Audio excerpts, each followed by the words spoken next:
अब देखिए last lecture में हमने डेरिवेटिव पूरा कंप्लीट कर लिया। अगर रिकैप देखें तो हमने ऑप्शंस किया है और फ्यूचर किया है। ऑप्शंस में हमने पहले ये देखा ऑप्शन होता क्या है, फिर हमने देखा कि पुट ऑप्शन क्या होती है, कॉल ऑप्शन क्या होती है, फिर हमने देखा वैल्यू ऑफ ऑप्शन क्या होती है। वैल्यू ऑफ ऑप्शन निकालने के मेथड भी हमने देखे। पहला देखा हमने एक्सपेक्टेड गेन्स अप्रोच, फिर हमने बीच में देखा put call parity. Put call parity का देखने का पर्पस एक तो कंसेप्ट था, दूसरा प्रॉफिट स्टेटमेंट कैसे बनती है वो चेक करना है। उसमें हमने सारे केसेस देख लिए, डिविडेंड के केस में क्या होता है और बाकी के केस में क्या होता है। फिर हमने देखा बायनॉमियल मॉडल। बायनॉमियल मॉडल के बाद हमने देखा रिस्क न्यूट्रलाइजेशन मॉडल, फिर theoretical minimum price model and black-Sholes model. अब देखिए क्या ना, ब्लैक-शोल्स मॉडल के जितने शॉर्टकट्स हमने देखे, कैलकुलेटर के स्टेप्स हमने देखे एंड उसके जितने वेरिएशन हमने सारे देख लिए और डिराइव हमने सारी चीजें कर ली। पर्पस क्या था जो अभी हम करने जा रहे हैं, वो हमारा पर्पस था। अच्छा, फिर हमने फ्यूचर्स में वैल्यू ऑफ फ्यूचर्स, फ्यूचर्स होता क्या है पहले तो वो देखे हमने। पूरा मार्केट का कंसेप्ट आपको दिया था जितना चाहिए। एंड फिर हमने वैल्यू ऑफ फ्यूचर्स देखा।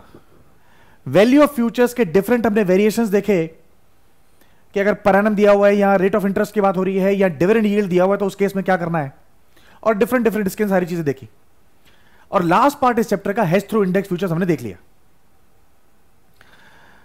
अब जो हम स्टार्ट करने जा रहे हैं ये आपका मई 24 के लिए अमेंडमेंट आई हुई आपके कोर्स के अंदर। ये है आपका रियल ऑप्शंस। रियल ऑप्शंस अब ये है क्या और जो हमने किया है उससे डिफरेंट कैसे है, ये सब चीजें देखते हैं अभी। पर देखिए क्या है कि जो ना, पहले एक फील ले लेते हैं ये चीज है क्या। देखिए इतना कुछ हाई फाई चीज नहीं है जितना हमने डेरिवेटिव के अंदर कर लिया। ऑप्शंस के अंदर अपने सारे मॉडल देखें, वही चीज यहां पर अप्लाई हो रही है। आपने ये देखना है कि रियल ऑप्शन होता क्या है, फाइनेंशियल ऑप्शन से डिफरेंट कैसे है। मैं फाइनेंशियल ऑप्शन मैंने पहली बार वर्ड यूज किया है, जो अभी तक हमने किया है उससे डिफरेंट कैसे है, एंड कंसेप्ट कैसे फ्रेम करके हमने जो है क्वेश्चन अटेम्प्ट करना है, हमें ये चीज देखनी है। तो इतना घबराने वाली बात नहीं है, बड़ा ही सिंपल कंसेप्ट है। एक बार किया होगा तो आराम से हो जाएगा। तो देखते हैं financial options and real options होता क्या है। बट आप देखिए जो है ना, मैं आपको बता रहा हूं कि रीकैप बार बार देने का पर्पस क्या है कि हर कैटेगरी के क्वेश्चंस आपने अटेम्प्ट करके जाने हैं। ये नहीं कि एक ही कैटेगरी के आपने 50 क्वेश्चन कर लिए और आपने कहा डेरिवेटिव बहुत सारा पढ़ लिया। ये थोड़ा सा ना प्लान्ड स्टडी करना जरूरी है। तो मैंने आपको सारे हेड्स दे दिए हुए हैं और उसके सारे क्वेश्चंस हमने कर लिए हैं। हमने मार्क कर लिया है कौन सा रिवीजन के टाइम करना है, कौन सा लास्ट डे करना है। तो इसको बड़े ही रिफाइंड और प्लान तरीके से हम चल के चल रहे हैं। अच्छा, रियल ऑप्शंस क्या है, ये आपके स्टडी में नया टॉपिक ऐड हुआ है, अमेंडमेंट कह लो आप। बट लोगों ने इसका बड़ा हुआ बना रखा है, इतना बड़ा हुआ है नहीं है। पहले देख लेते हैं क्या है, उसके बाद कुछ चीजें डिस्कस करेंगे इसके ऊपर। देखिए फाइनेंशियल, अभी तक जो हमने पढ़ा था वो है सारे फाइनेंशियल ऑप्शंस। हम ऑप्शंस की पार्ट की बात करेंगे। हमने फाइनेंशियल ऑप्शंस पढ़ी थी और अब जो हम पढ़ने जा रहे हैं वो है रियल ऑप्शंस। फाइनेंशियल ऑप्शन क्या थी? Right but not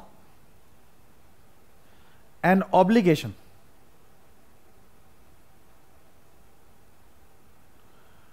to consider underlying share.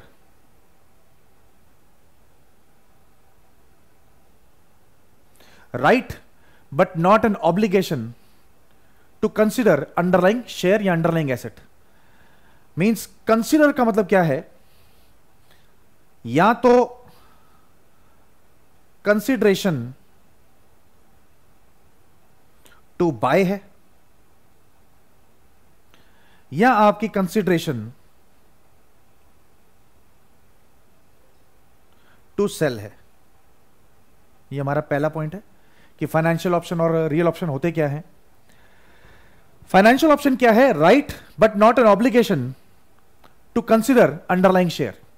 हमने कॉल ऑप्शन के अंदर पढ़ा कि वहां पर मेरे पास राइट है अगर कंडीशन पूरी होती है at some future date, at future date. हमने पढ़ा कॉल ऑप्शन के अंदर क्या है, मेरे पास राइट टू बाय शेयर है, ऑब्लिगेशन नहीं है। अगर ड्यू डेट पे कंडीशन पूरी होती है market price is more than excise price, तब तो मैं शेयर बाय कर लूंगा, अगर नहीं होगी तो बाय नहीं करूंगा, ऑब्लिगेशन नहीं है, राइट है। बट ये राइट किस चीज का है? ऑप्शन है मेरे पास विद रिस्पेक्ट टू शेयर, एक फाइनेंशियल एसेट है।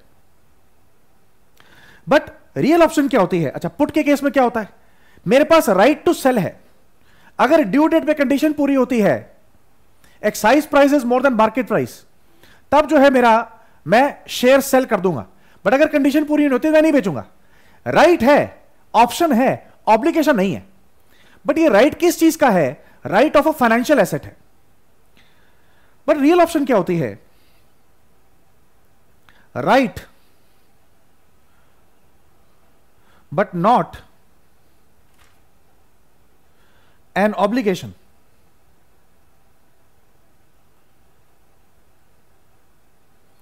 to take a business decision। Means यहां पर भी ऑप्शन है, बट यहां पर क्या है? रियल मार्केट के अंदर, फाइनेंशियल मार्केट तो हवा की मार्केट है, फाइनेंशियल एसेट है, टेंजिबल है या नहीं? टेंजिबल नहीं होते मोस्टली। रियल ऑप्शंस क्या है कि टेंजिबल एसेट से रिलेटेड ऑप्शंस अगर हैं, मींस मैंने एक मशीन परचेज करनी है, मैं करूं कि ना करूं, right to purchase a machine, option to purchase a machine, right. मुझे एक बिजनेस स्टार्ट करना है, ये एक प्रोजेक्ट स्टार्ट करना है, रियल मार्केट, मैं वो बिजनेस स्टार्ट करूं कि ना करूं, ठीक है। मुझे मेरा एग्जिस्टिंग बिजनेस चल रहा है, मैं उस बिजनेस को एक्सपैंड करूं कि ना करूं, ऑप्शन, ठीक है। मेरा बिजनेस चल रहा है, ठीक नहीं चल रहा, शट डाउन करूं कि ना करूं, ठीक है। मैं सोच रहा हूं कि बिजनेस आगे स्टार्ट करना है, अभी स्टार्ट करूं कि 3 साल बाद स्टार्ट करूं, टाइमिंग वाला ऑप्शन, या मैं अपना बिजनेस अबैंडन कर दूं। तो रियल मार्केट सिचुएशन के अंदर जो डिसीजन मेकिंग सिचुएशंस होती हैं, उसके अंदर हम ऑप्शंस का कंसेप्ट लगा रहे हैं। Real options, financial option means right to purchase a share और नॉट, बट रियल ऑप्शन का मतलब क्या होता है? राइट और options to start a business और नॉट, राइट। तो रियल मार्केट सिचुएशंस के अंदर अगर हम ऑप्शंस लगा रहे हैं तो वो हो गया हमारा real options. It is a method to evaluate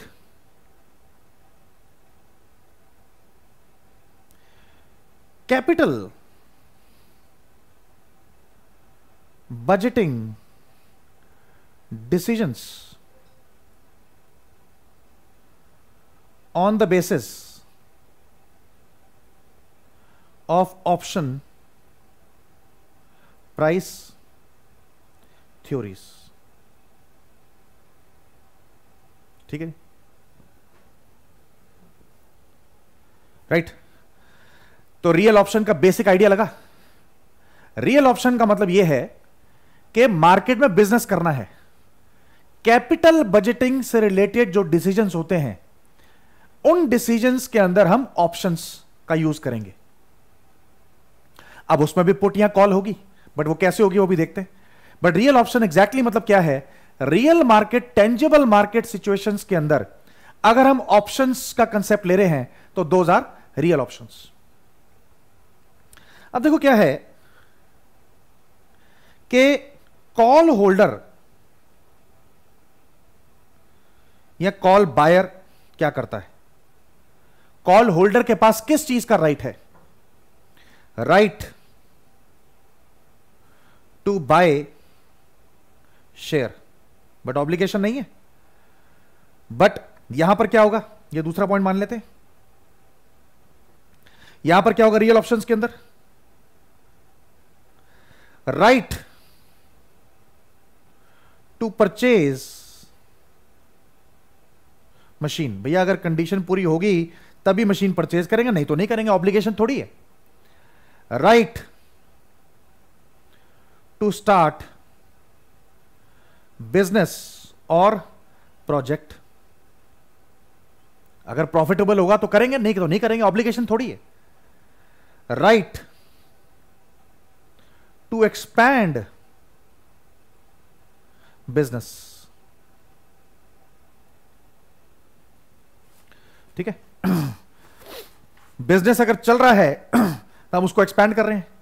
या राइट हमने बिजनेस चल रहा था, हमने बंद कर दिया, अब रीस्टार्ट करें कि ना करें, राइट टू रीस्टार्ट बिजनेस। अब इन दोनों में लिंक क्या है? अगर मैं कॉल होल्डर के केस में क्या होता है, कॉल बायर के केस में होता है राइटर के पास, कॉल होल्डर के पास शेयर बाय करने का राइट है। पैसे दूंगा, शेयर लूंगा, मतलब पैसा इन्वेस्ट हो रहा है, ठीक है। कॉल के केस में क्या हो रहा है, पैसा लग रहा है। बिजनेस के केस में भी यह है, पैसा लग रहा है। अगर मैं बिजनेस स्टार्ट करने की कोशिश कर रहा हूं या कोई भी ऐसी चीज है जिसमें मेरा पैसा लग रहा है और कोई चीज आ रही है, मशीन परचेज कर रहा हूं, पैसा लग रहा है, पैसा लग रहा है। शेयर के केस में पैसा लग रहा है, बिजनेस के केस में पैसा लग रहा है, तो यह कॉल बाय का केस हो गया। मैंने बिजनेस स्टार्ट करना है, मैंने मशीन परचेज करनी है, पैसा दूंगा, मशीन परचेज करूंगा। शेयर खरीदना है, पैसा दूंगा, शेयर परचेज करूंगा।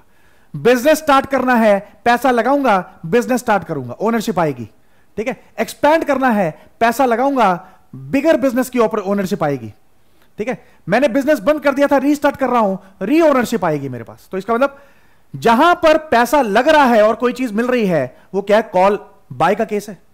आइडेंटिफाई हो रहा है कि कैपिटल बजटिंग सिचुएशंस के अंदर कौन सी कॉल का केस है, कौन सा पुट का केस है, राइट।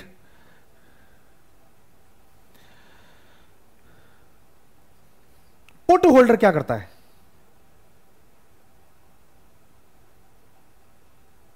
पुट होल्डर के पास राइट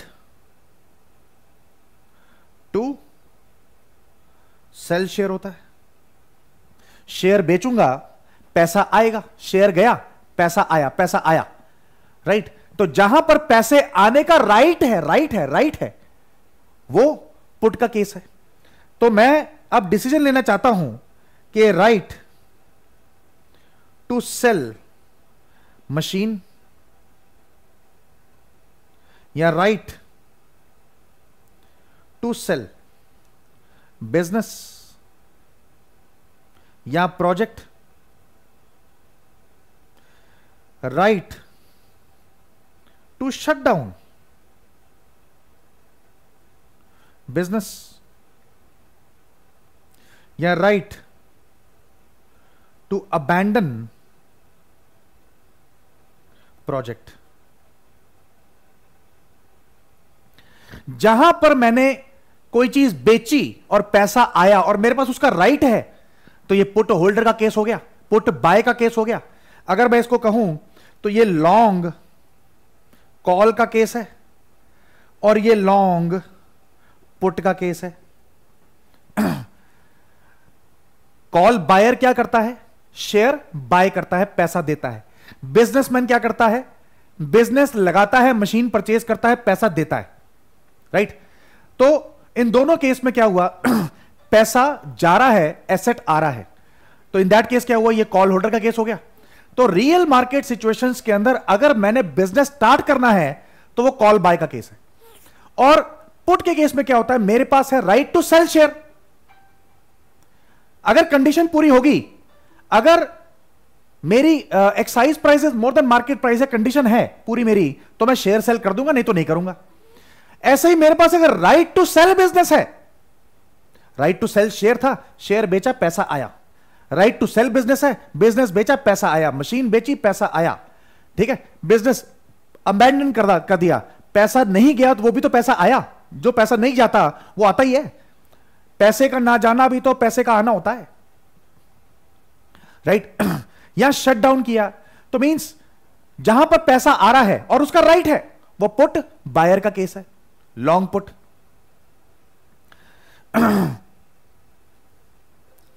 कॉल राइटर क्या करता है? कॉल राइटर कॉल सेल करता है।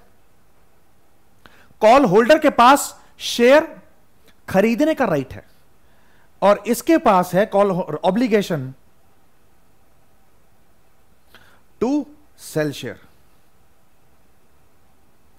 तो ये क्या हो गया? शॉर्ट कॉल हो गया, क्योंकि कॉल सेल कर रहा है, राइटर कॉल सेल कर रहा है तो शॉर्ट कॉल हो गया। मींस यहां पर शेयर सेल कर रहा है और उसकी ऑब्लिगेशन है।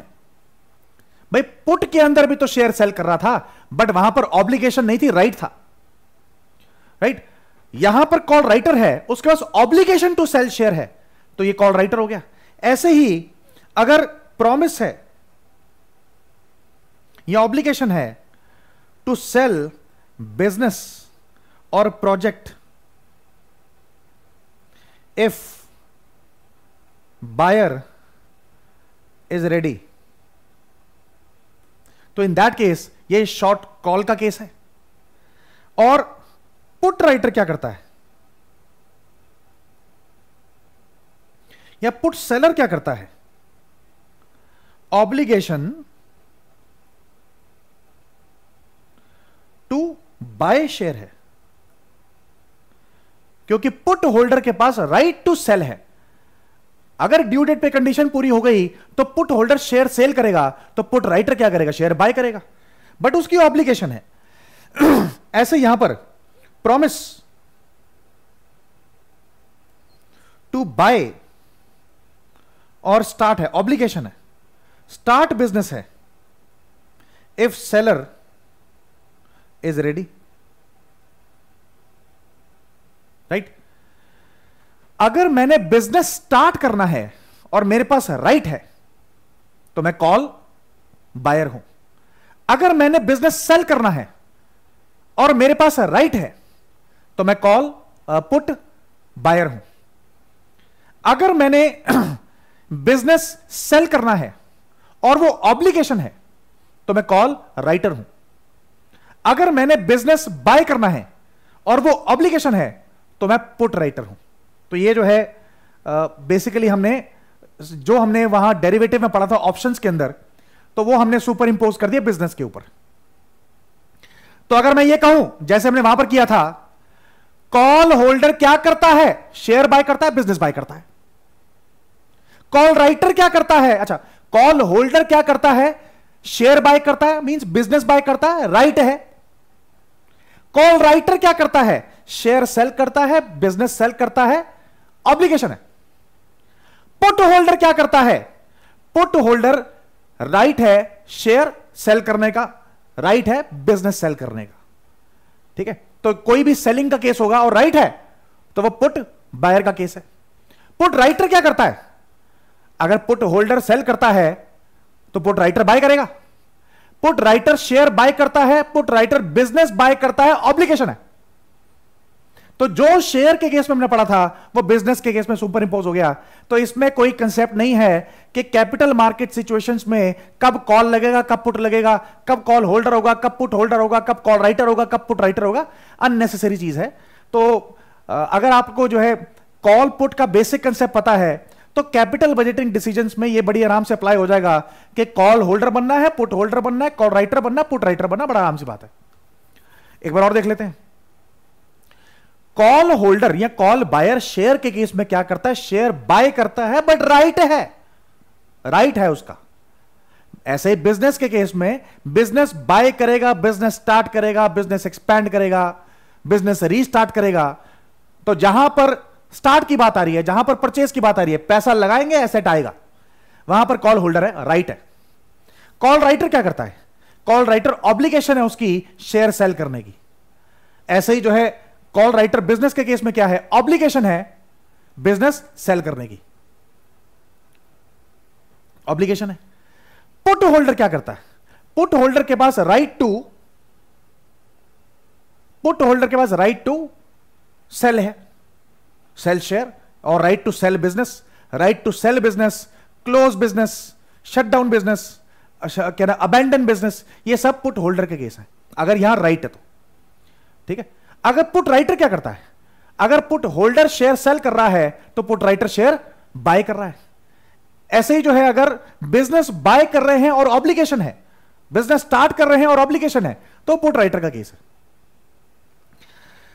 यहां पर क्या है, ये शॉर्ट पुट हो गया, इतना चाहिए नहीं है, बट क्या है कि जो है ये हमारा बेसिक कंसेप्ट है जो कि हमने कॉल में तो बड़े अच्छे से पढ़ा हुआ है, ऑप्शंस के टाइम हमने बड़े अच्छे से पढ़ा हुआ है शेयर के केस में, तो वही हमने सुपर इंपोज कर दिया कैपिटल बाइटिंग के डिसीजंस के ऊपर, वरना इतना सारा है नहीं। ठीक है जी। तो अब कौन सी सिचुएशंस हैं रियल ऑप्शंस की, कौन सी सिचुएशंस हैं, टाइप्स ऑफ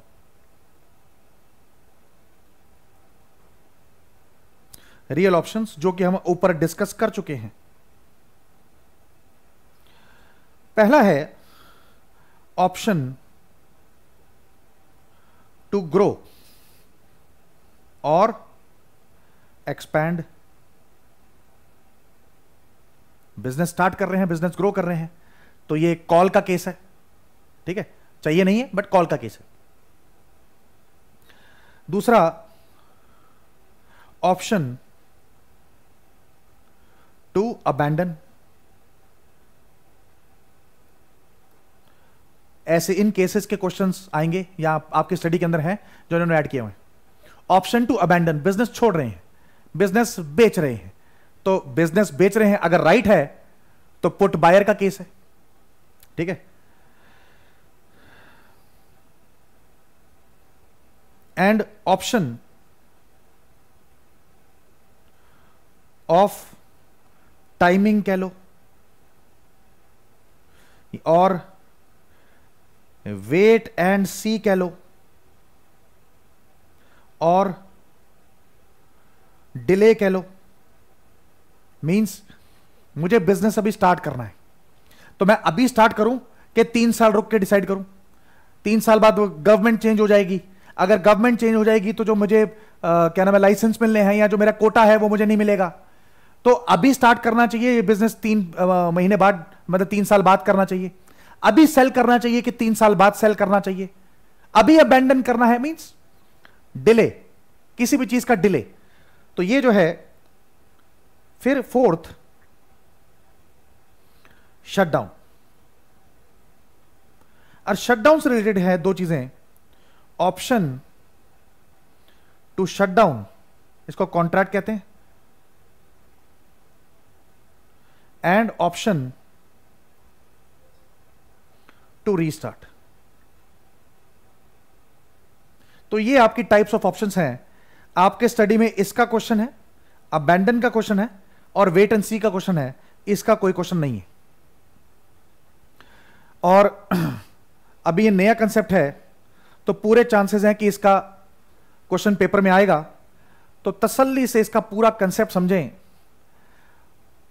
अगर कंसेप्ट समझे बगैर क्वेश्चन उठा लिया तो फिर तो क्रैम ही सारा क्रैम है, रट्टाफिकेशन है, तो फिर तो बड़ा मुश्किल हो जाएगा।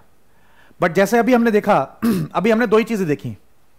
पहली बात तो यह कि रियल ऑप्शन होती क्या है, मींस रियल मार्केट सिचुएशन के अंदर अगर हम ऑप्शंस का कंसेप्ट लगा दें तो वो रियल ऑप्शन होती है, रियल ऑप्शंस के प्रिंसिपल लगा दें तो वो रियल ऑप्शन होती है। और दूसरा किस सिचुएशन में यूज होती है, यही 2 चीजें देखी हमने। और मैंने ये भी देख दिया कि कौन सी सिचुएशन के अंदर हमने कौन सा लगाना है, कॉल लगाना है, पुट लगाना है। तो कॉल होल्डर है या पुट होल्डर है या कॉल राइटर है या पुट राइटर है, इतना चाहिए नहीं है, बट हमारा कंसेप्ट तो पूरा क्लियर है। बगैर दिमाग लगाए जब पूरी चीज समझ आ रही है तो क्यों छोड़ दे भैया। आपने शेयर्स का कॉल होल्डर क्या होता है, कॉल राइटर क्या होता है, पुट होल्डर क्या होता है, पुट राइटर क्या होता है, सेम आपका कैपिटल बजटिंग डिसीजंस के अंदर है, तो दिमाग लगाना ही नहीं। अब क्या है कि ये 4 सिचुएशंस हैं जिसमें से 3 के आपके क्वेश्चन स्टडी के अंदर हैं। बाकी देखते हैं आरटीपी में क्या आता है। ये 3rd पॉइंट है।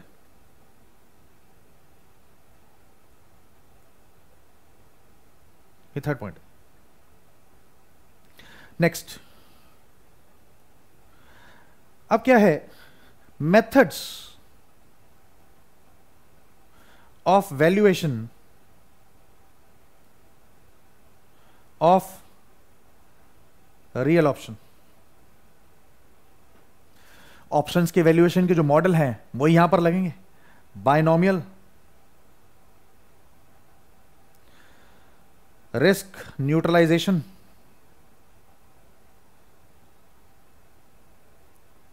ब्लैक-शोल्स।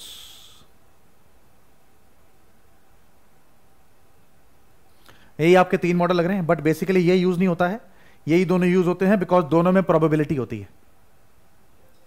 रिस्क न्यूट्रलाइजेशन बायनॉमियल का एक्सटेंशन ही है, तो आंसर दोनों में सेम आता है, बट क्योंकि प्रोबेबिलिटी यूज करनी होती है तो रियल ऑप्शन के अंदर यही दो मेथड यूज होते हैं।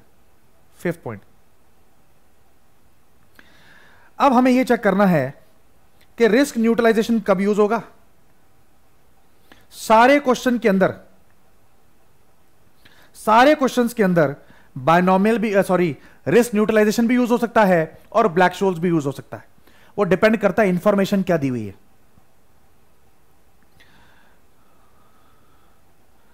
तो रिस्क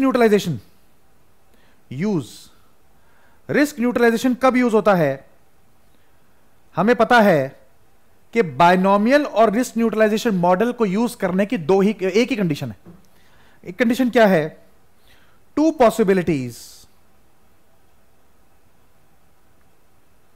ऑन ड्यू डेट।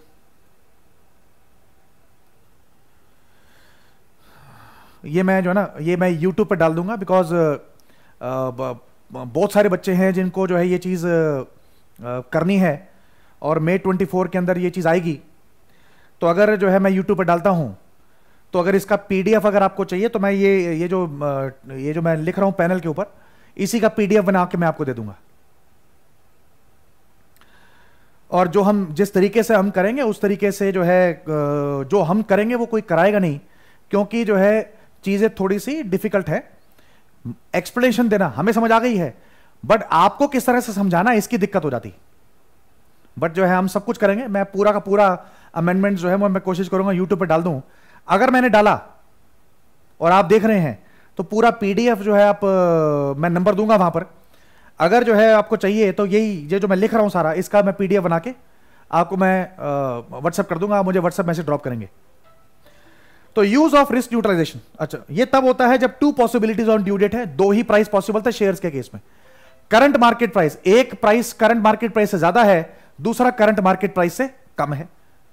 तो यहां पर भी वही है, दो पॉसिबिलिटीज है ऑन ड्यू डेट, मींस कोई भी गिवन सिचुएशन है, बिजनेस बाय करना है, बिजनेस सेल करना है, बिजनेस एक्सपैंड करना है, बिजनेस शटडाउन करना है, कोई भी चीज है उसकी दो पॉसिबिलिटीज है on due date. Black Scholes model कब लगेगा, जब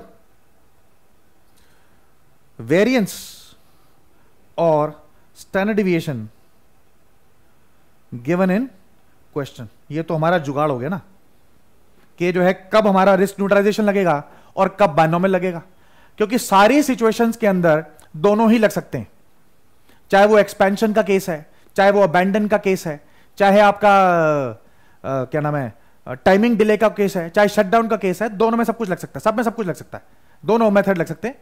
अब डिपेंड करता है ड्यू डेट पे, अगर दो ही ऑप्शन है, जैसे हमारा बायनॉमियल और रिस्क न्यूट्रलाइजेशन के अंदर था कि आज का प्राइस ये है और ड्यू डेट पे दो ही प्राइस हो सकते हैं, एक आज के प्राइस से ज्यादा, दूसरा आज के प्राइस से कम। अगर यही इंफॉर्मेशन कैपिटल बजटिंग डिसीजंस के अंदर है तो वहां पर रिस्क न्यूट्रलाइजेशन मेथड लगेगा। और अगर क्वेश्चन के अंदर स्टैंडर्ड डिवीएशन दे दिया या वेरिएंस दे दिया तो है आपका ब्लैक-शोल्स लगेगा। ठीक है जी, अब देखेंगे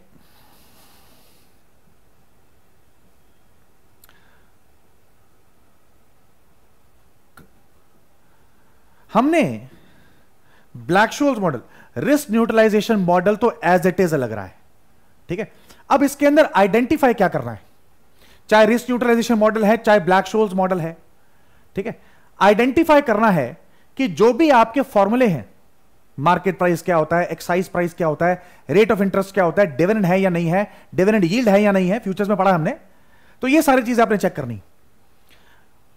शेयर्स के केस में, फाइनेंशियल ऑप्शंस के केस के अंदर तो आपको क्वेश्चन के अंदर दिया होता था कि मार्केट प्राइस ऑफ शेयर ये है, स्ट्राइक प्राइस ये है, रिस्क फ्री रेट ये है, डिविडेंड इतना है या डिविडेंड यील्ड इतना है, ठीक है, वहां पर आपको सारी चीजें दी होती थी।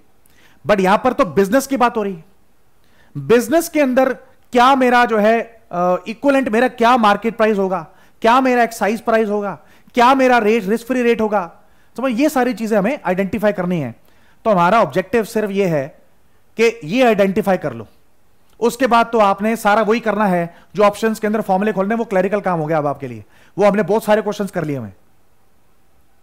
अब रियल ऑप्शन के कोई क्वेश्चन अगर आ गया तो आपने सिर्फ ये देखना है कि रिस्क न्यूट्रलाइजेशन लगना है कि आपका ब्लैक शोल्स लगना है, या अगर दोनों में से कोई भी मॉडल लग रहा है तो उस केस में मार्केट प्राइस क्या है, एक्साइज प्राइस क्या है, ये सारी चीज आपने देखनी। तो और मैं इसका ब्लैक शोल्स मॉडल का एक्सपेंशन कर रहा हूं क्योंकि इसके अंदर और भी कुछ है। ब्लैक शोल्स मॉडल हमने जो है फाइनेंशियल ऑप्शन जब की थी, ऑप्शंस का निकालने का ब्लैक शोल्स मॉडल किया था, तो उसमें ब्लैक शोल्स ऑफ मॉडल का जो है वैल्यू ऑफ कॉल निकालने का क्या तरीका था, VS ND1 minus E upon ERT ND2, ठीक है नहीं। हमने ये डिराइव किया हुआ फॉर्मूला, हमने रटा नहीं है, हमने डिराइव किया हुआ है। फिर D1 क्या था, ln VS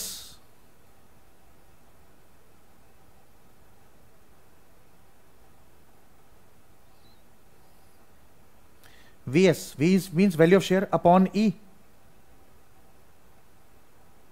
plus R plus 1/2 variance into T and under root of T into standard deviation। और D2 क्या था, D1 minus under root of T standard deviation. सारे रूल्स आपके वही लग रहे हैं, D1 और D2 Z वैल्यूज हैं, और क्या नाम है, अगर D1 पॉजिटिव है तो D2 नेगेटिव हो सकता है, पॉजिटिव भी हो सकता है, और D2 D1 से छोटा होगा, और अगर D1 नेगेटिव है तो D2 नेगेटिव ही होगा। और Z वैल्यूज जो है फिर उसके बाद उसको नॉर्मल डिस्ट्रीब्यूशन के अंदर कैसे करते हैं, जब ND1 निकालेंगे तो उसके अंदर 0.5 का क्या करेंगे, 0.5 में प्लस करेंगे या 0.5 में माइनस करेंगे, ये सारी चीजें सेम है। तो ब्लैक शोल्स मॉडल के अंदर जब फाइनेंशियल ऑप्शंस के अंदर हमने किया था तो ये किया था, value of call D1 D2। यहां पर VS क्या है, वैल्यू ऑफ शेयर या market price of share. E क्या है, एक्सरसाइज प्राइस या स्ट्राइक प्राइस। R क्या था, rate of interest, and T क्या था, टाइम। ये हमने ब्लैक शोल्स मॉडल के अंदर फाइनेंशियल ऑप्शंस के अंदर किया था। अब फाइनेंशियल ऑप्शन और रियल ऑप्शन,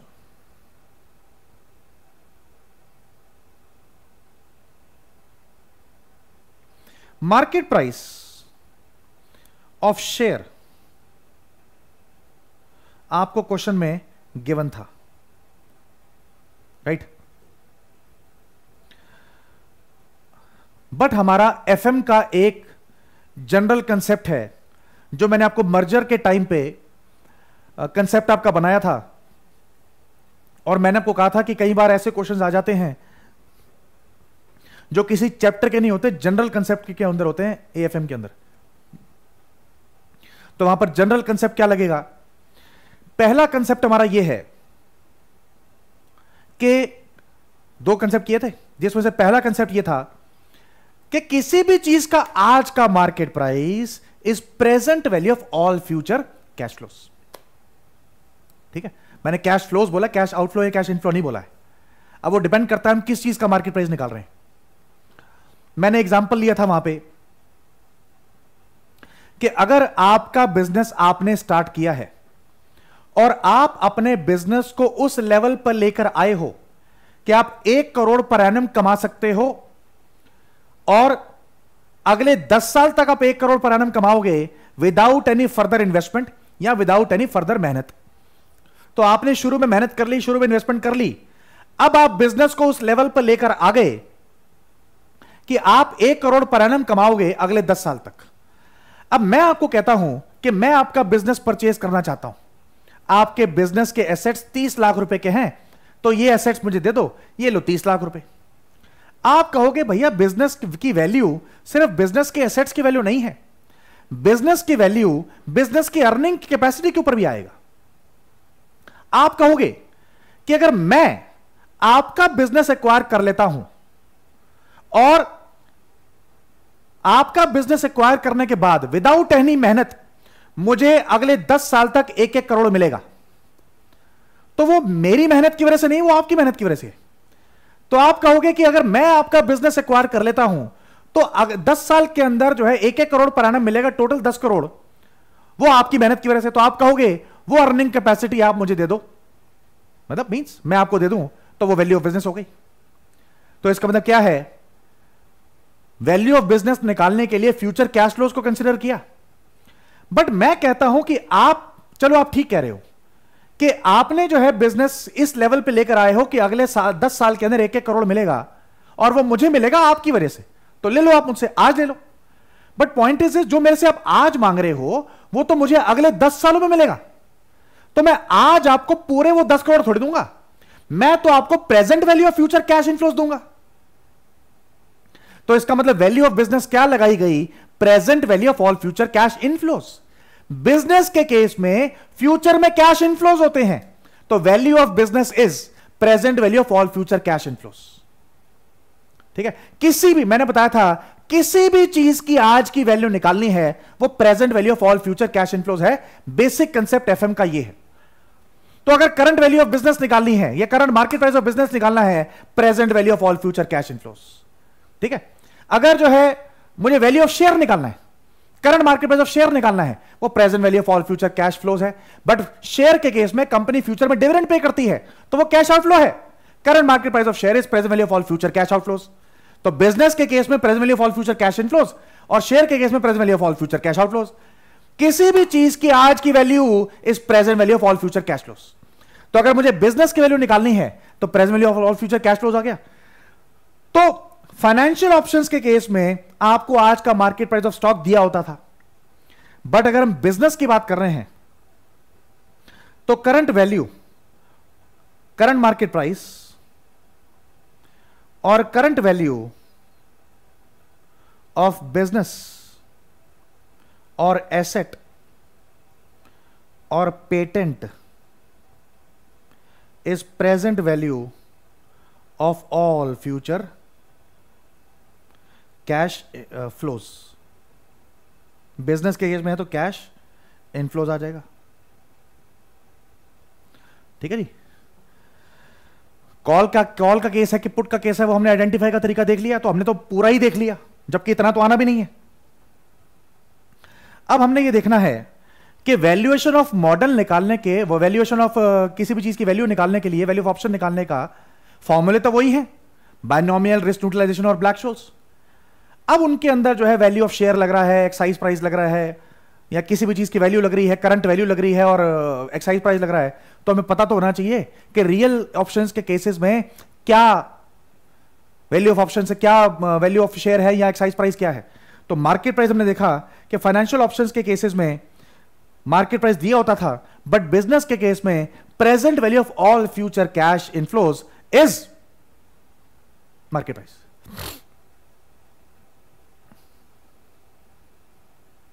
कॉल के केस में आप कहते थे अगर market price more than excise price है तो आप कॉल एक्सेप्ट करोगे और शेयर परचेज कर लोगे जाके। अगर market price less than excise price है तो आप रिजेक्ट कर दोगे। तो इसका एक्साइज प्राइस का क्राइटेरिया था।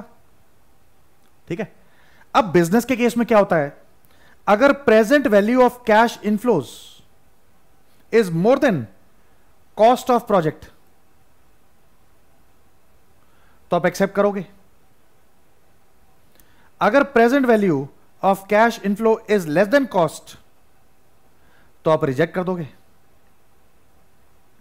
तो यहां पर कॉस्ट जो है वो पैरामीटर ऑफ डिसीजन मेकिंग है, तो इसका मतलब क्या है, कॉस्ट इज एक्साइज प्राइस। समझ आए? चाहे पुट का भी केस हो, बट आप जो है आप ये सोचोगे अगर कॉल का केस होता तो जो है पैरामीटर क्या होता, जो पैरामीटर है वो एक्साइज प्राइस है, राइट।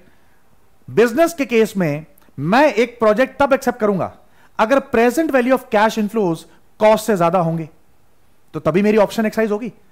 और कॉल का अगर केस है, ऑप्शन एक्साइज तब होती है जब market price is more than excise price. और मैंने आपको क्या ही दिया कि present value of all future cash inflows market price है, तो कॉस्ट क्या हुआ, एक्साइज प्राइस। मार्केट प्राइस अगर एक्साइज प्राइस से ज्यादा होगा तो मैं बिजनेस स्टार्ट करूंगा, नहीं तो नहीं करूंगा। तो कॉस्ट जो है वो एक्साइज प्राइस है, ठीक है जी। थर्ड, आप कहते रहो but point is this, concept तो वही लग रहा है जैसा कॉल के अंदर होता था, market price more than excise price है तो एक्सेप्ट करेंगे। वहां पर मार्केट प्राइस और एक्साइज प्राइस का पूरा कंसेप्ट डिफाइन था। बट बिजनेस के केस में क्या है, मैं बिजनेस स्टार्ट करूं कि ना करूं, वहां पर तो मार्केट प्राइस और एक्साइज प्राइस का कुछ नहीं है। वहां तो जनरल टर्मिनोलॉजी क्या है, present value of future cash inflows, अगर कैश आउटफ्लो से ज्यादा है तो एक्सेप्ट करेंगे। तो अगर ऑप्शंस का कंसेप्ट इस पे सुपर इंपोज करना है तो कॉल के केस में market price more than excise price होगा। मार्केट प्राइस क्या है, present value of all future cash inflows, और एक्साइज प्राइस क्या है, कॉस्ट। थर्ड, अगर अच्छा मार्केट प्राइस जो है is x dividend, market price x dividend होगा, तो अगर आपको डिविडेंड क्वेश्चन के अंदर दिया हुआ है तो आप मार्केट प्राइस में से डिविडेंड लेस कर दोगे। यहां पर भी ऐसी होगा, market price is x dividend, but business है तो डिविडेंड कहां से आएगा, तो वो देखते हैं। But fourth part, dividend yield not in black-Sholes. हमने जो ऑप्शंस पढ़ी हैं, हमने फ्यूचर्स पढ़ा है, फ्यूचर्स जो हमने पढ़ा है उसके अंदर हमने डिविडेंड यील्ड का कंसेप्ट पढ़ा है। तो ब्लैक-शोल्स के टाइम पे तो हमें डिविडेंड यील्ड का कंसेप्ट ही नहीं पता था। तो ब्लैक-शोल्स मॉडल में हमने यह देखा है कि अगर क्वेश्चन के अंदर रुपए में डिविडेंड दिया हुआ है तो हम क्या करेंगे, market price, current market price को एक्स डिविडेंड बनाएंगे। इसका मतलब यह कि मार्केट प्राइस में से लेस कर देंगे प्रेजेंट वैल्यू ऑफ डिविडेंड जो रुपीज में दिया हुआ है। बट अगर डिविडेंड रुपीज में नहीं दिया हुआ तो क्या होगा, अगर ब्लैक-शोल्स के अंदर डिविडेंड यील्ड दिया हुआ है तो यहां पर हमारा थोड़ा ब्लैक-शोल्स का कंसेप्ट बदलेगा। ये जो है इंस्टीट्यूट ने स्पेसिफिकली नहीं बताया हुआ, बट जो क्वेश्चन है उसको सॉल्व करके दे दिया, उसका फॉर्मूला भी नहीं लिखा। अब कोई समझे कि जो है उसको ऐसा क्यों कर दिया। देखो क्या होता है,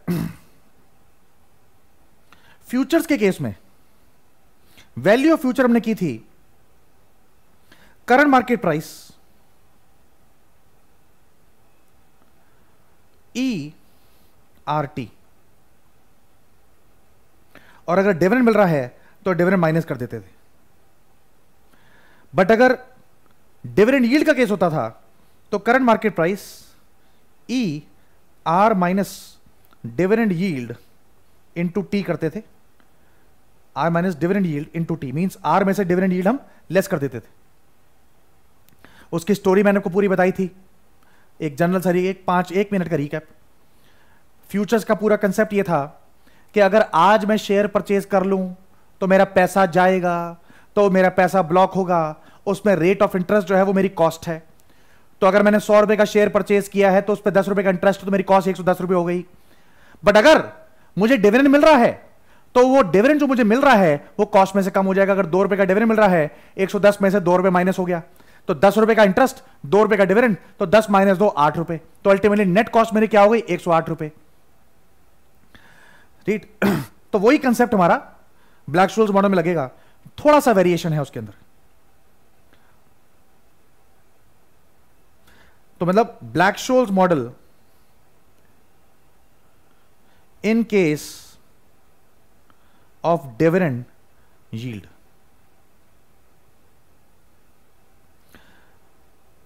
वैल्यू ऑफ कॉल वो क्या होती है उससे पहले देखते हैं।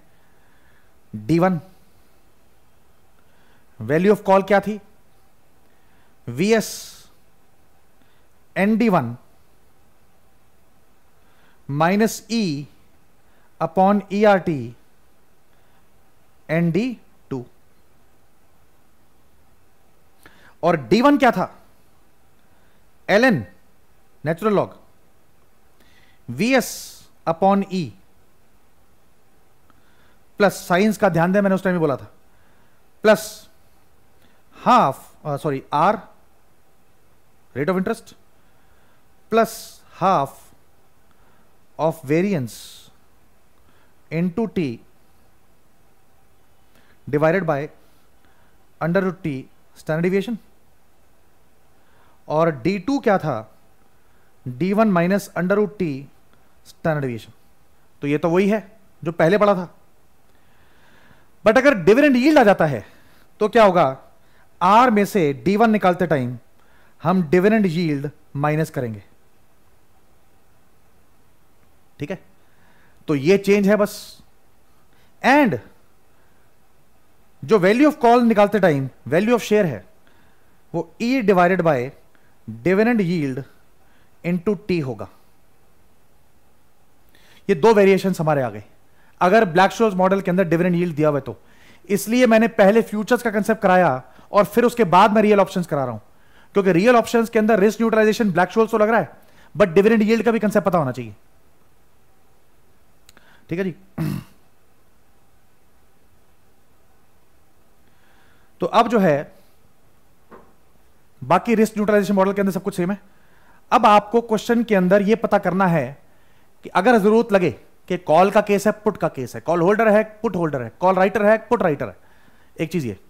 दूसरा आपने ये पता करना है कि रिस्क न्यूट्रलाइजेशन लगेगा कि बायनॉमियल लगेगा, सॉरी कि आपका ब्लैक-शोल्स लगेगा। उसको जो है डिटरमाइन करने के लिए बड़ा आसान है। स्टैंडर्ड डिविएशन दिया हुआ है तो ब्लैक-शोल्स है, दो ऑप्शन दी हुई है तो रिस्क न्यूट्रलाइजेशन है, कोई कॉम्प्लिकेशन नहीं। तीसरा आपने ये करना है कि जो भी आप मॉडल लगाओगे उसके जो एलिमेंट्स है, market price, strike price, rate of interest, dividend yield, आपको ये फैक्टर्स पता करने हैं। तो वो उसका हमने सब कुछ देख लिया। अब हम अपना पहला स्टार्ट करते हैं, ऑप्शन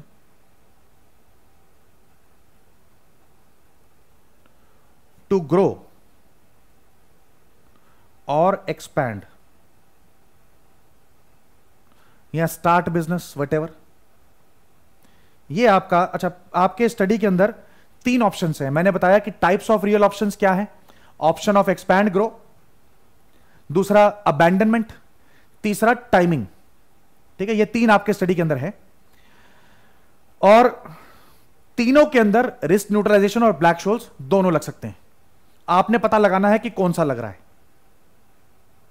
ठीक है, तो अब देखते हैं क्वेश्चन क्या इसके अंदर कंसेप्ट और किस तरीके से ये चीज आ रही है वो एक बार चेक करते हैं।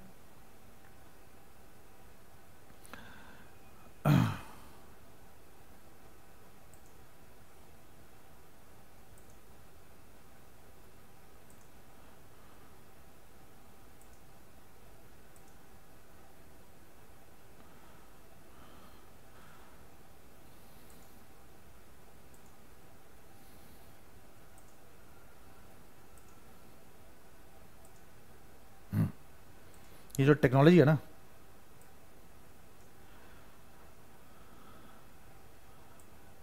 हमारी आदत है बोर्ड पे घूम घूम के पढ़ाने की। अब यहां पर एक ही जगह पे हमें खड़े कर दिया और उसके बाद जो है ये चीजें। ये आपका स्टडी का इलस्ट्रेशन 1 है। ठीक है, ये स्टडी इलस्ट्रेशन 4 है, सॉरी, पेज 464 पे है।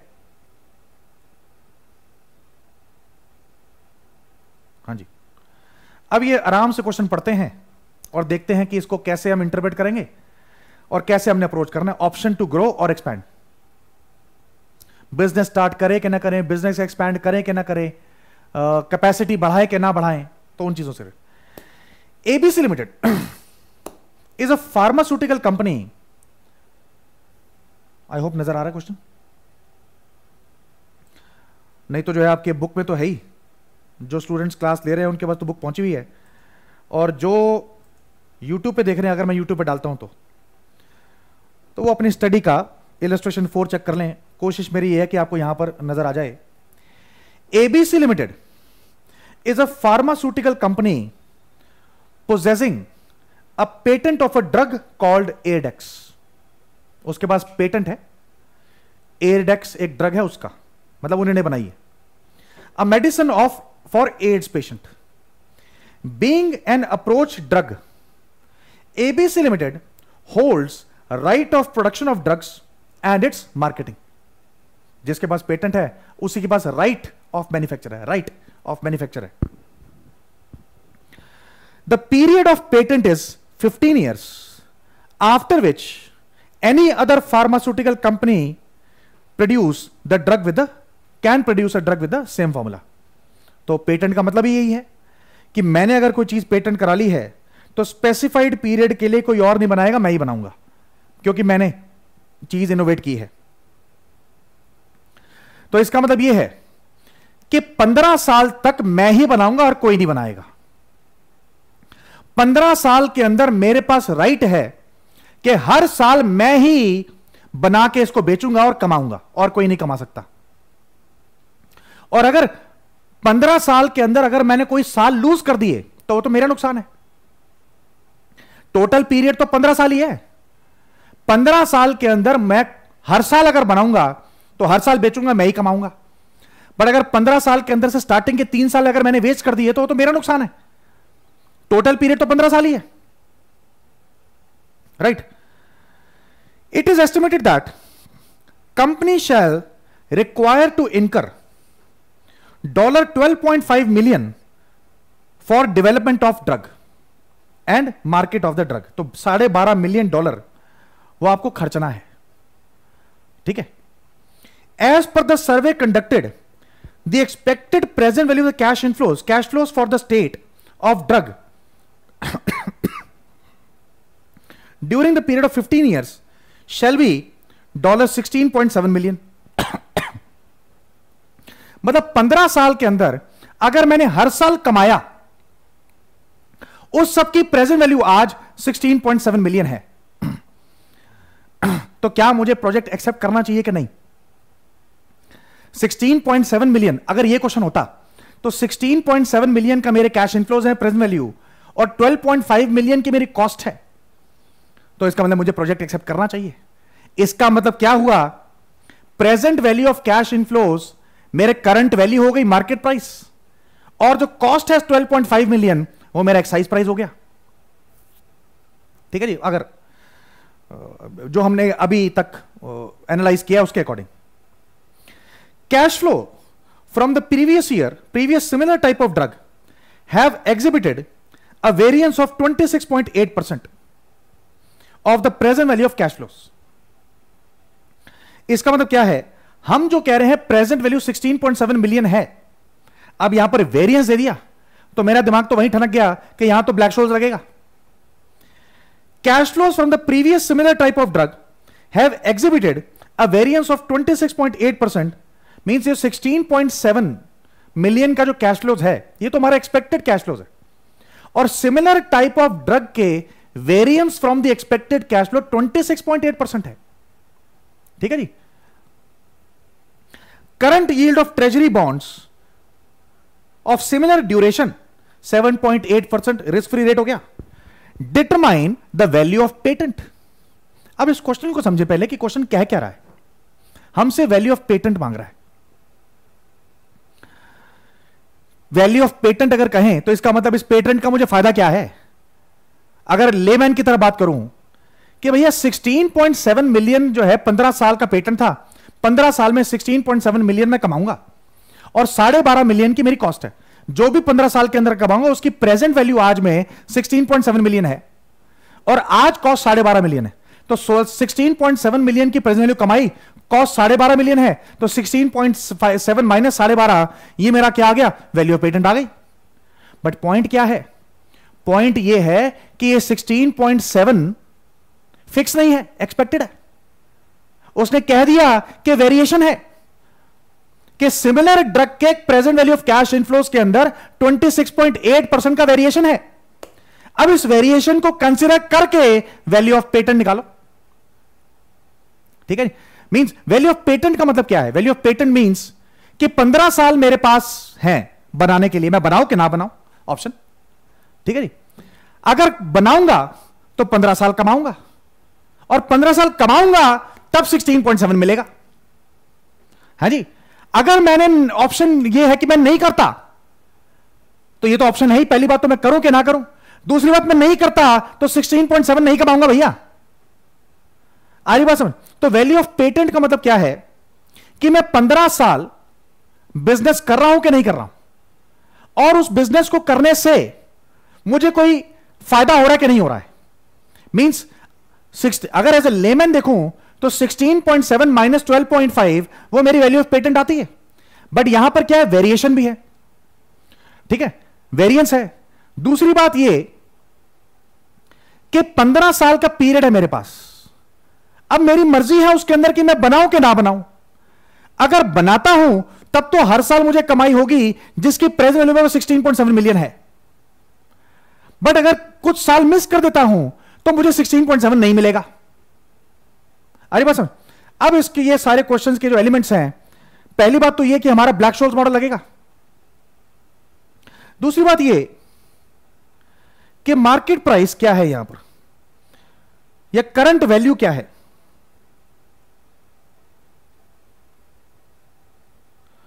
Present value of all future cash inflows वो है 16.7 मिलियन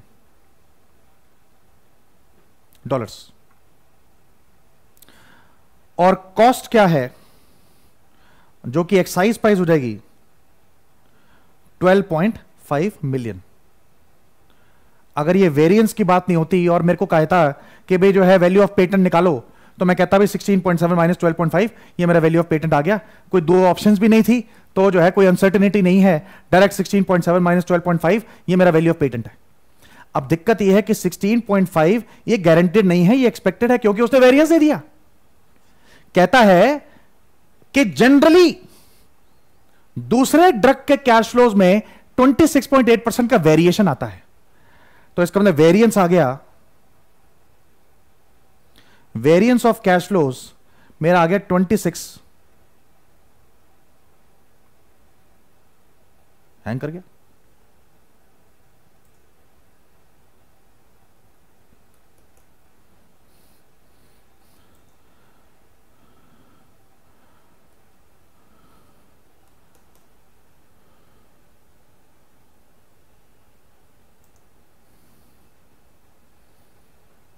हाँ जी,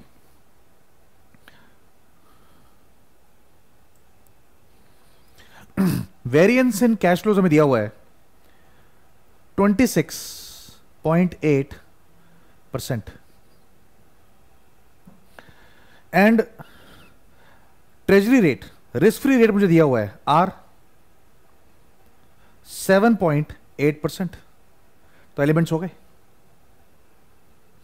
क्वेश्चन के अंदर कहता है कि पेटेंट है, वैल्यू ऑफ पेटेंट बताओ। अगर कुछ और इंफॉर्मेशन ना होती तो हम क्या कहते हैं, 16.7 माइनस 12.5 ये वैल्यू ऑफ पेटेंट है, पेटेंट से ये फायदा है।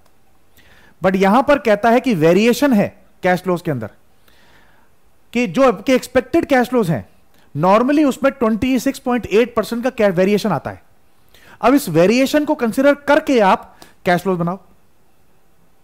आप बताओ वैल्यू ऑफ पेटेंट क्या होगी। दूसरी बात वो ये पूछ रहा है कि 15 इयर्स का आपके पास पीरियड है। अगर आप हर साल काम करते हो और हर पहले साल से प्रोडक्शन करते हो, तब आप present value of all future cash flows आपके 16.7 होगी। बट जरूरी थोड़ी है कि आप स्टार्टिंग से ही करो।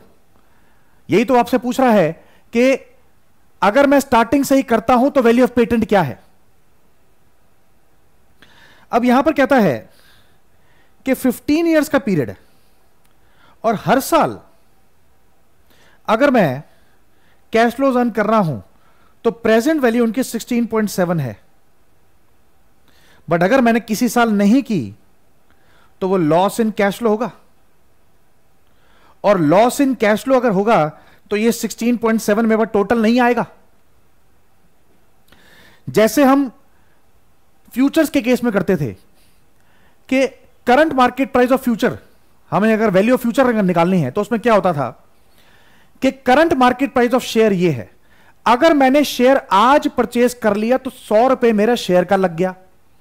शेयर मैंने 100 रुपए मैंने बोरो करके किए थे तो 10 रुपए मेरा इंटरेस्ट लग गया, तो 110 रुपए।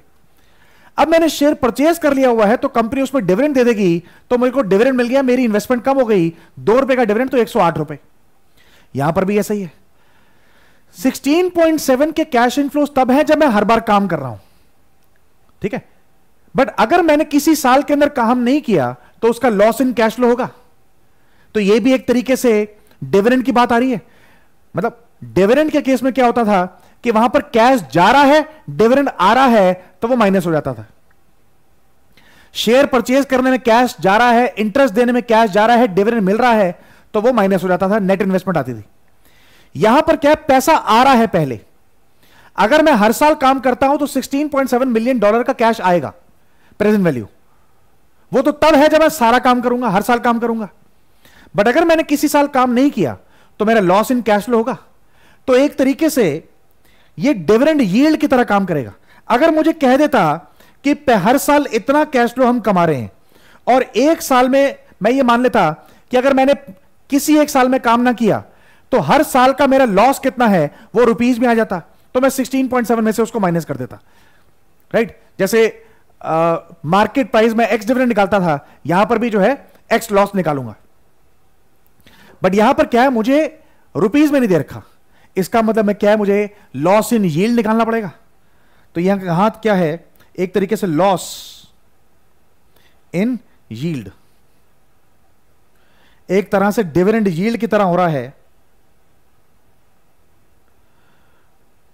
हर साल सेम कमाई हो रही है, मैं मान रहा हूं 1/15 into 100, मतलब एक टोटल मेरे अगर हर साल 1 रुपए की कमाई होती है और मैं किसी एक साल काम नहीं करता तो वो मेरा लॉस कितना होगा, 1/15 into 100। या पैसे करके कर लो। और 7.8% अगर मैं हर साल कमा रहा हूं, रिस्क फ्री रेट दिया हुआ है, इंटू 15 किया तो 117 मेरा हर साल का अर्निंग हो गई। और 7.8 डिवाइडेड बाय 117 इंटू 100, ये मेरा 6.67% आ रहा है। देखिए क्या है, मैं वैल्यू ऑफ पेटेंट निकाल रहा हूं। वैल्यू ऑफ पेटेंट मींस एक तरह से वैल्यू ऑफ ऑप्शन, कि मैं काम करूं कि ना करूं।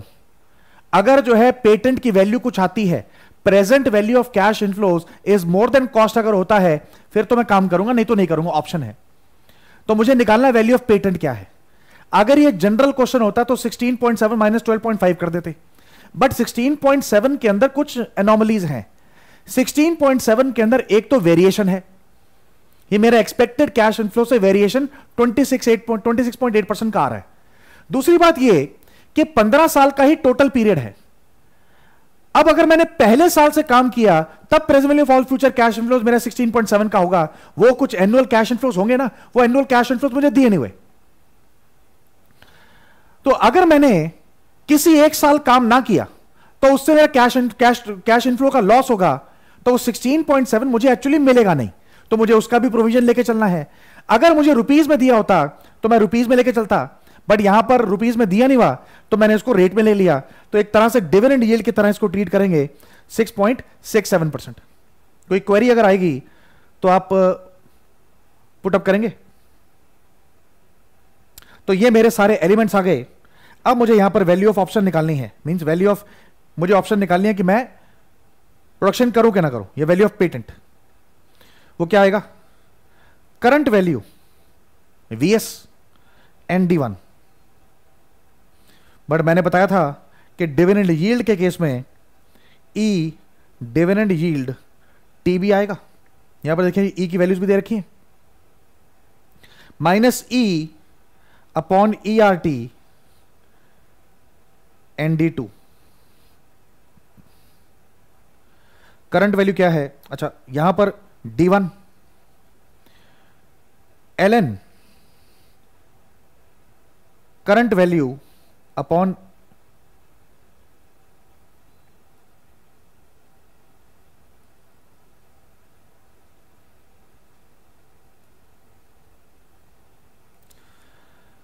We S upon E, current value upon E minus sorry plus R minus दूसरी चीज ये थी dividend yield plus half of variance into T divided by under root T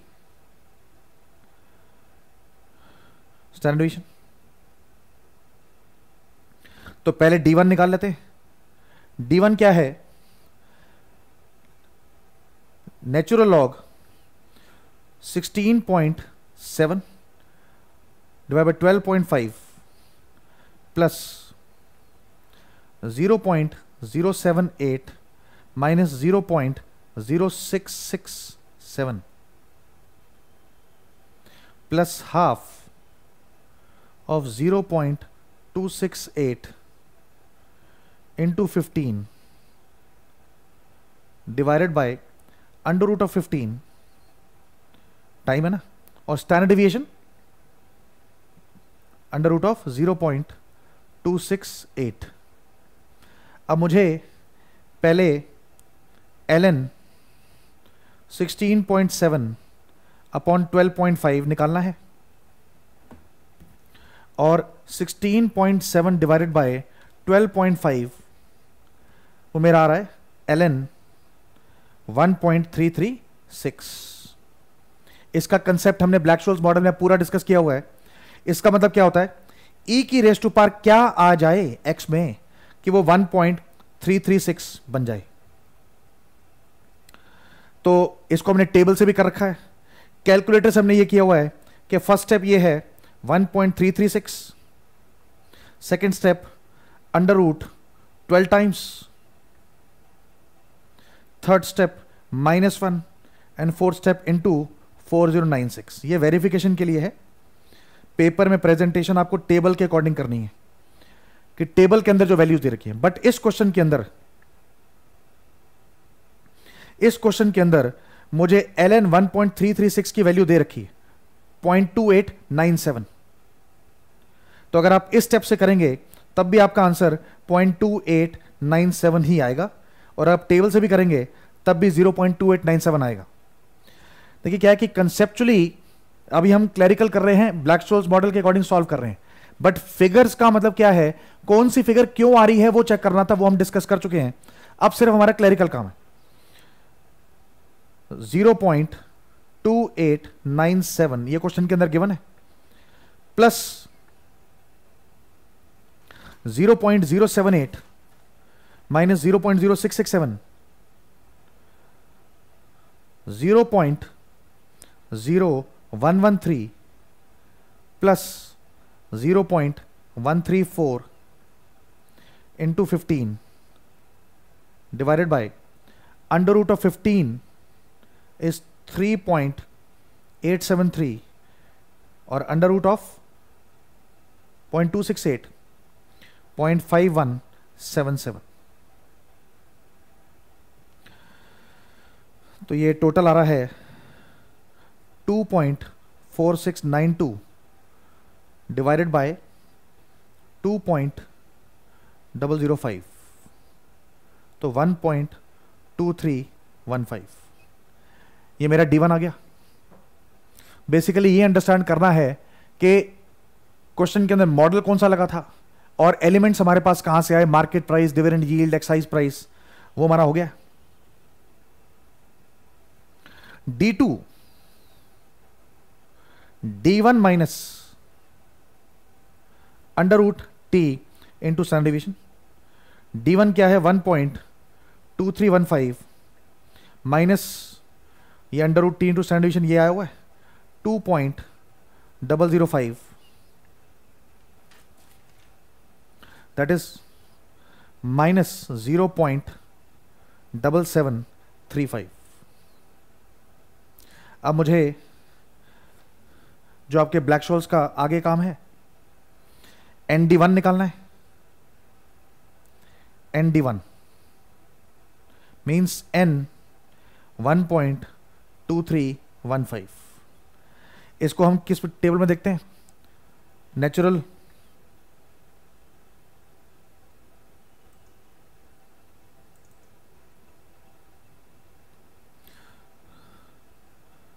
area under normal curve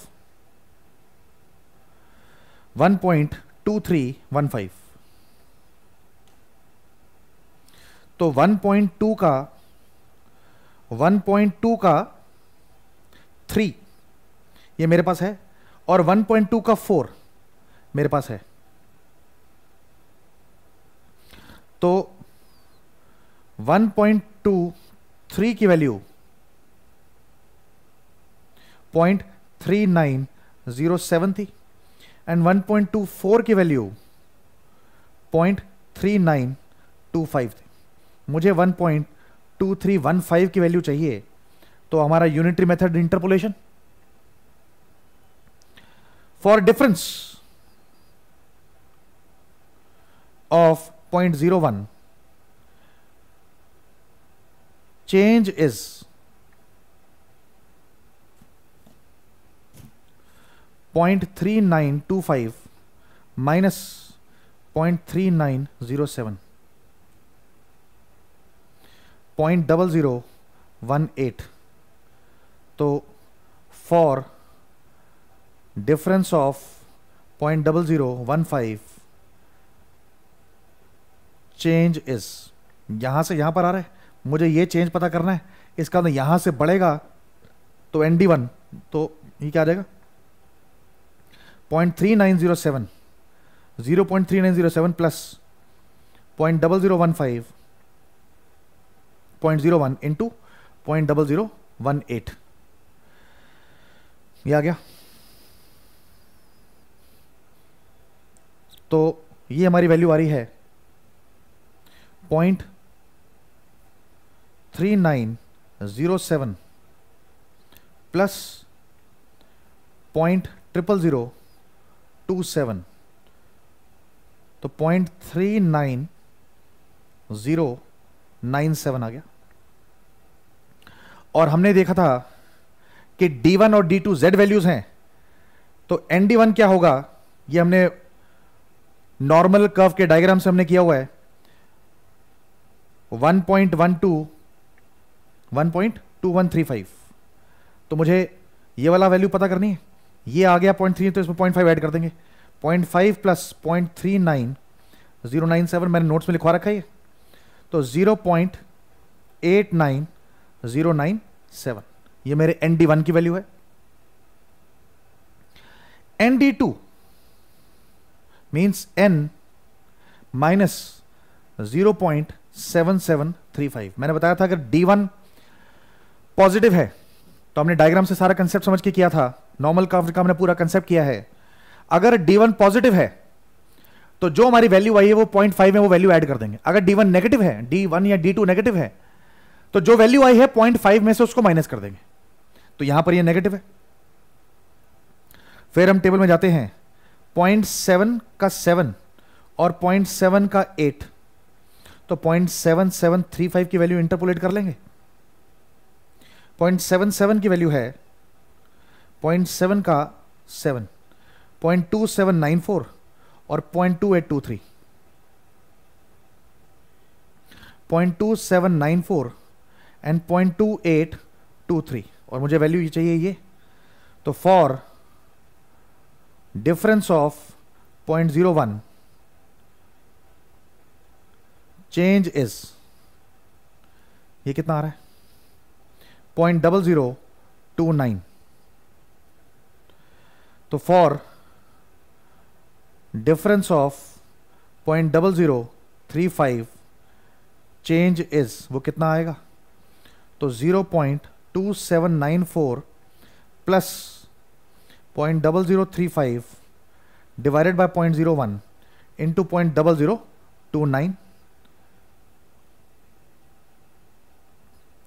ये टोटल हमारा आ जाएगा 0.2804 और ND2 क्या आएगा? 0.5 माइनस 0.2804 और 0.2196। तो ND1 और ND2 की वैल्यू आ गई। अब value of patent, current value upon E dividend yield into T, ND1 minus E upon ERT ND2। Current value 16.7, E raise to power 0.0667 into 15 और ND1 क्या है? 0.89097 minus E 12.5, E raise to power R क्या है? 0.078 into T 15 into 0.2196। तो 16.7 into 0.8997 14.88 और नीचे आ रहा है E रेज टू पावर 1.0005 माइनस 12.5 into 0.2196 2.745 divided by E raise to power 1.17। अब देखिए E की वैल्यू,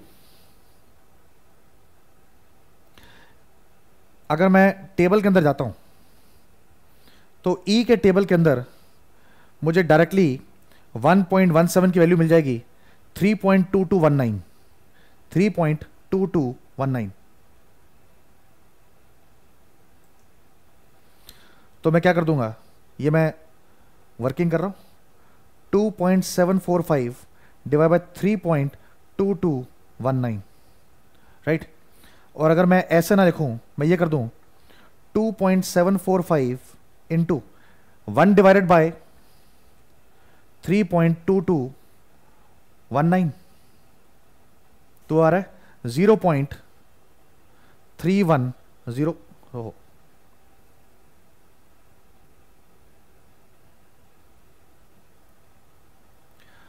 टू 2.745 इंटू 0.3104,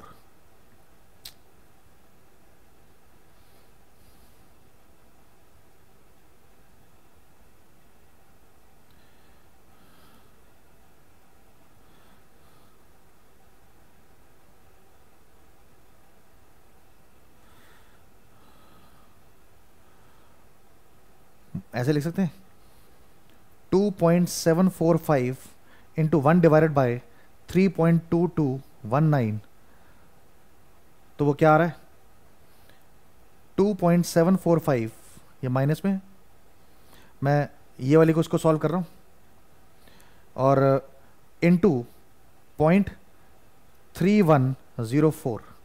तो ये जो वैल्यू है, क्वेश्चन के अंदर क्या किया हुआ है, मैं ऐसे लिख सकता हूं 14.88 E raise to power minus 1.0005 minus 2.745 into E raise to power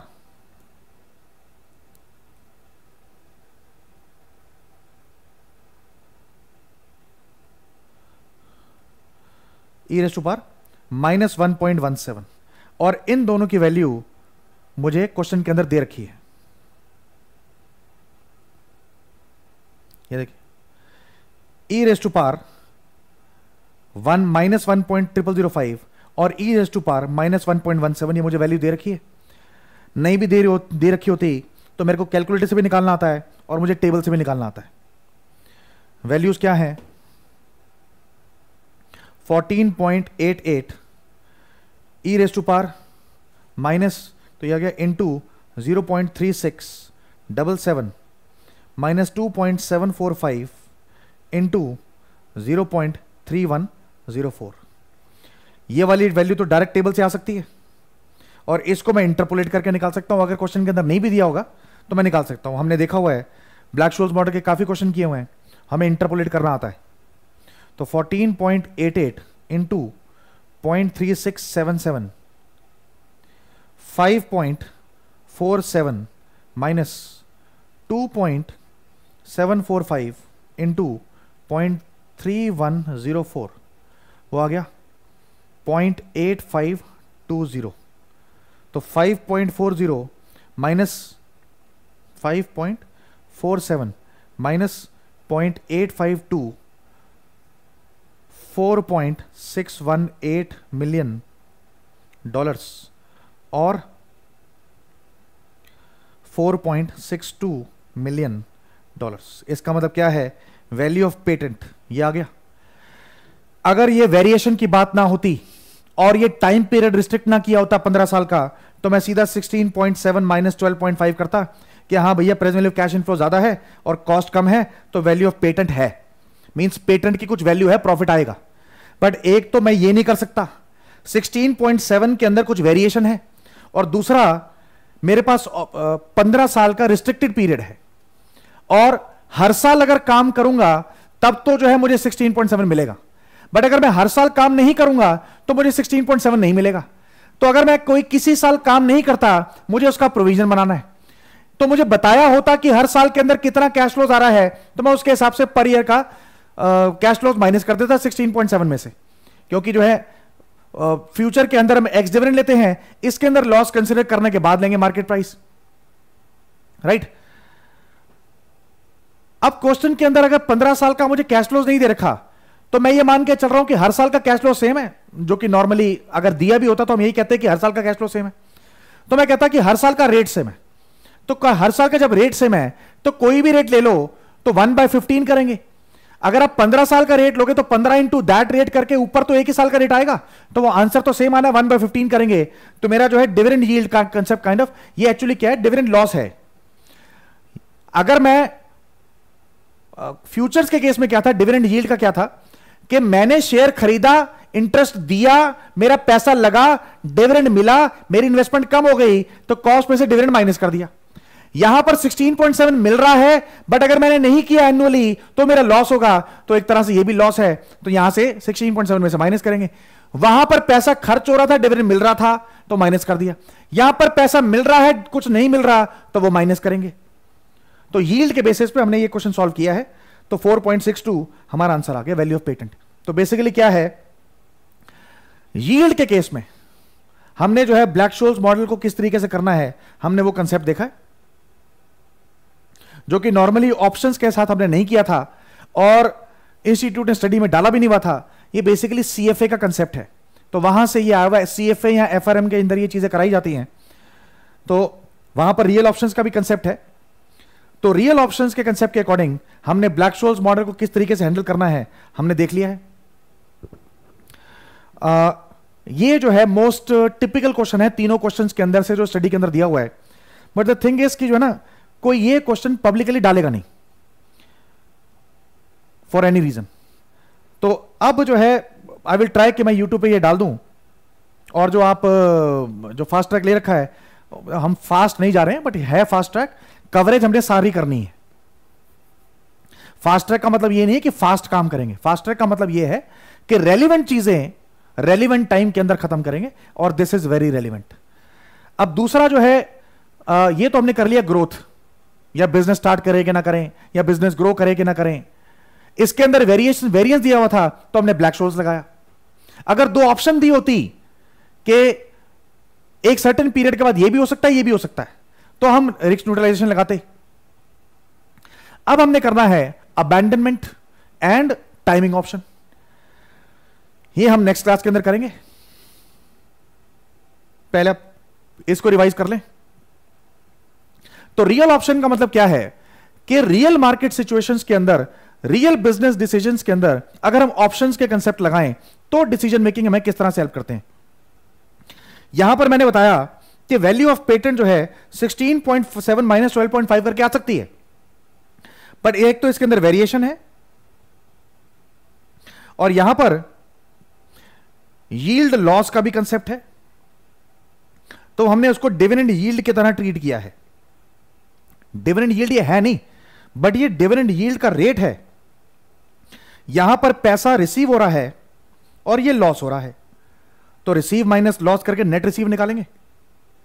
futures में कॉस्ट लग रही थी और डिविडेंड मिल रहा था, तो कॉस्ट माइनस डिविडेंड करके नेट कॉस्ट निकाली थी। वहां पर डिविडेंड यील्ड था, यहां पर लॉस यील्ड है। तो जिसके बेसिस पे हमने काम किया है। आई होप ये कंसेप्ट आपको क्लियर हुआ हो। अगर कोई क्वेरी है तो अगर मैं यूट्यूब पे डालूंगा तो उसमें नीचे नंबर होगा, तो आप you can put your query on that number. और जो फास्ट ट्रैक लिए हुए बैठे हैं, अगर उनकी कोई क्वेरी है तो वो भी अपना वॉइस मेल या क्या नाम है व्हाट्सएप पे वॉइस करके या वट एवर वीडियो करके आप अपनी क्वेरी पुट अप करेंगे, तो मैं भी कोशिश करूंगा कि वॉइस में या वीडियो में मैं आपको आंसर दे दूं। तो ये थोड़ा सा कंसेप्ट है और ज्यादा मुश्किल नहीं है, एक बार आप करेंगे ये चीज आराम से हो जाएगी। ब्लैक शोल्स किया हुआ है तो उसके अंदर हल्का सा एडिशन है और बेसिकली एलिमेंट्स को कैसे आइडेंटिफाई करना हमने ये देखा है। तो नेक्स्ट जो कंसेप्ट है वो अबैंडनमेंट एंड आपका टाइमिंग का कंसेप्ट है, वो कंपैरेटिवली बड़े सिंपल है, इससे वो हम मल्टीपल एग्जांपल्स लेके भी कर सकते हैं। तो इसको आप पढ़ें, रिवाइज करें और कोई क्वेरी है तो मुझे बताएं। Thank you.